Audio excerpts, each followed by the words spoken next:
Bonjour et bienvenue dans J'ai choisi le numérique, le podcast de Numéum, la plus grande organisation professionnelle dans le numérique en France. J'ai choisi le numérique est le podcast pour tous ceux qui cherchent à travailler, se reconvertir, se former au numérique, que vous soyez sans emploi depuis plusieurs années, que vous vous ennuyez dans votre job, que vous soyez prêt à vous reconvertir ou tout simplement que vous n'avez pas conscience du potentiel des métiers du numérique, cette émission est pour vous. Aujourd'hui, je reçois Anne-Laurence Mougin, directrice communication et RSE d'Alteca. Anne-Laurence a une particularité, elle œuvre dans son entreprise pour encourager la reconversion professionnelle vers les métiers du numérique. Anne-Laurence, bonjour. Quelle est la stratégie d'Alteca en faveur de la reconversion ? Alors en effet, la reconversion s'inscrit pleinement dans la stratégie d'Alteca pour deux raisons. La première, c'est que ça nous permet de recruter de nouveaux talents. Et la deuxième, c'est par rapport à notre politique RSE, ça nous permet de nous ouvrir à des profils différents, et notamment en développant la mixité dans nos métiers. Donc, le fait de développer la reconversion pour les femmes dans le numérique, ça nous permet à la fois d'élargir nos sources de recrutement, étant donné que les métiers du numérique sont en tension. Donc c'est assez difficile de trouver de nouveaux talents, donc ça permet vraiment d'élargir les sources. Mais c'est aussi le fait qu'on pense que la mixité est très importante pour nos métiers. C'est le numérique souffre encore d'avoir une mixité qui n'est pas encore atteinte. On a 27% de femmes en moyenne dans nos métiers et on pense que c'est vraiment l'affaire de tous. Donc c'est ce qui va nous permettre aussi de pouvoir proposer à des femmes de rejoindre nos métiers et vraiment de valoriser ces métiers auprès d'elles.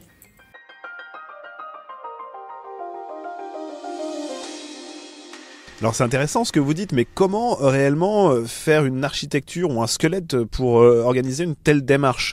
Je suppose qu'il faut un lien fort avec la direction d'Alteca sur cette question qui demeure centrale. Et comment faites-vous pour infuser cette volonté au sein des équipes métiers par exemple ? En fait, c'est vraiment quelque chose qui doit être, comme vous l'avez dit, qui doit être inscrit dès la stratégie d'entreprise, donc vraiment au niveau de la direction.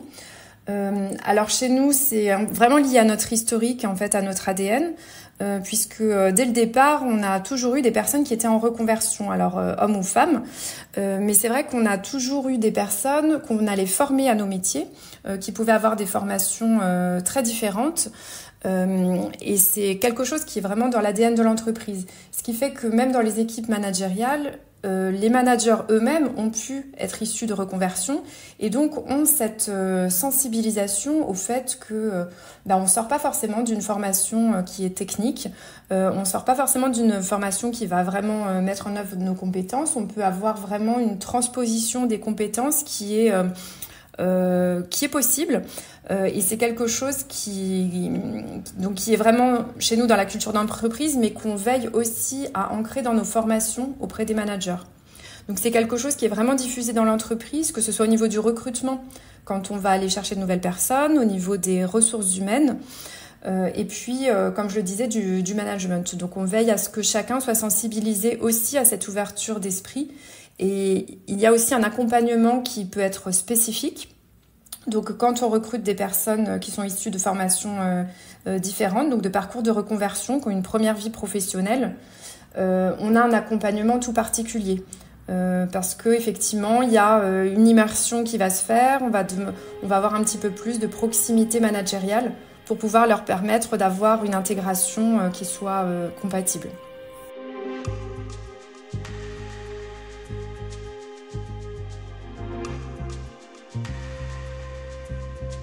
Vous êtes signataire de la charte de la diversité, dans laquelle vous vous engagez notamment à sensibiliser les collaborateurs, à promouvoir la non-discrimination dans les pratiques professionnelles et à promouvoir la diversité dans vos effectifs. Alors pourquoi cette stratégie et en quoi est-elle bénéfique pour l'entreprise ? La reconversion et donc la variété des profils est inscrite, mais on a voulu aller plus loin avec cet engagement. La diversité, on la vit vraiment à tous les échelons, donc ça peut être au niveau des différentes nationalités qu'on va avoir dans l'entreprise. C'est effectivement la mixité qu'on essaye de promouvoir.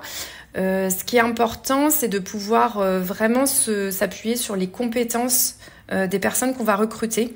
Donc c'est vraiment ce qu'on inscrit aussi et ce qui est partagé avec tous nos collaborateurs, que ce soit les personnes qui sont recruteurs professionnels, mais aussi toutes les parties prenantes du processus de recrutement.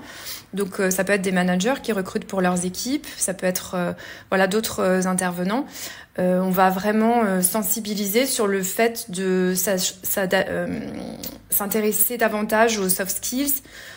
Parfois, sur des métiers techniques, effectivement, on va aller vérifier des compétences techniques par des tests et autres.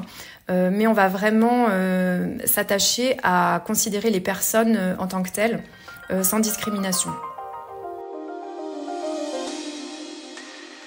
Dernière question, Anne-Laurence, quels conseils donneriez-vous à des entreprises qui souhaitent, comme vous, adopter une stratégie forte et volontaire en faveur de la reconversion dans le numérique ? Il faut s'appuyer sur les forces vives, en fait, qui sont dans l'entreprise. Donc en premier lieu, les collaborateurs sont vraiment eux qui vivent les valeurs de l'intérieur. C'est eux qui vont aussi aider à intégrer les personnes qu'on va recruter. Donc dans le cas de la reconversion, il y a aussi beaucoup d'entraide dans les équipes. Ça, c'est quelque chose qui est aussi important. On va pouvoir répondre aux questions, on va pouvoir répondre aux interrogations, donner confiance aussi aux personnes.